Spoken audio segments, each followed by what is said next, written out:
Assalamualaikum dan salam sejahtera guys. Hari ini saya nak kongsikan satu restoran Melayu yang betul-betul buat saya rasa puas hati, bukan saja dari segi rasa tapi juga suasana dan layanan. Okey, inilah restoran Haji Tabib Sinaran 3 Sri Murni dan Catering, dibuka setiap hari pada jam 10 pagi hingga 10 malam. Okey, menariknya restoran ini menyediakan dua kawasan makan, satu ruang tertutup yang berhawa dingin, selesa dan nyaman, dan satu lagi ruang udara luar santai dan tenang. Pelanggan bebas pilih ikut keselesaan masing-masing ya guys.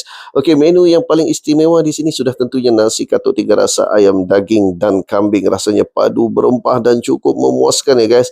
Terus terang saya cakap tak perlu lagi pergi negara Brunei kerana di sini galang gantinya. Selain itu ada satu menu special yang saya sangat rekomen, iaitu Indomie ayam penyet sekali rasa, memang nak rasa berkali-kali. Okey, untuk makluman semua, ini adalah restoran Melayu dan dijamin halal ya guys. Jadi boleh makan dengan tenang dan yakin. Okey, restoran ini dimiliki oleh Tuan Haji Tabib dan dikendalikan oleh anak beliau Amirul Azman, seorang chef berpengalaman di Sarawak, Brunei dan juga Semenanjung Malaysia. Nak tahu betapa sedapnya makan di sini? Saya sendiri adalah customer kedua terakhir hari ini yang sampai ya guys. Dan bila habis makan, pinggan memang licin tak tinggal apa. Okey, di mana lokasinya adalah Taman Ceria, Jalan Banting. Tempahan dan pertanyaan boleh hubungi 0103987776.